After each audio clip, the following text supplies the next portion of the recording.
Mr. Speaker, I rise today to speak in strong support of H.R. 467 to make class-wide scheduling of fentanyl-related substances permanent. This hits close to home for me. I represent the men and women of Eastern Ohio, a region of the country that's been hit particularly hard by this deadly drug.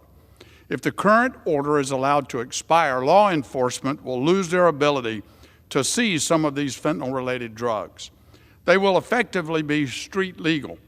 Here are two staggering truths. Fentanyl poisonings are now the #1 cause of death in the country of adults between 18 and 49. Over 3/4 of teens overdose deaths in 2021 were caused by fentanyl. That's 75%. In many of these instances, those taking the fentanyl had no idea they were doing so. That's what makes this lethal and heavily addictive drug so dangerous. Sadly, it's very clear that the Biden administration is not serious about solving this epidemic.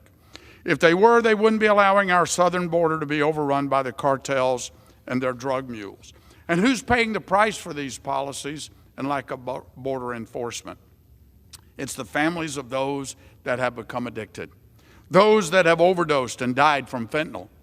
We've even had law enforcement officials in Eastern Ohio that have been exposed to fentanyl and almost died during the conduct of their work busting up drug rings. We should not be relaxing the penalties for that. We should be stiffening the penalties for fentanyl. Just 19 grams of fentanyl, what would fill a salt shaker in a restaurant, could kill 10,000 people. Here's the bottom line. This legislation is necessary to make the temporary class-wide scheduling order for fentanyl-related substances permanent, and if this body doesn't act, we should all be ashamed. I thank my colleagues, Mr. Latta and Mr. Griffith, for their leadership here, and I urge quick and overwhelming passage of this life-saving bill. I yield back.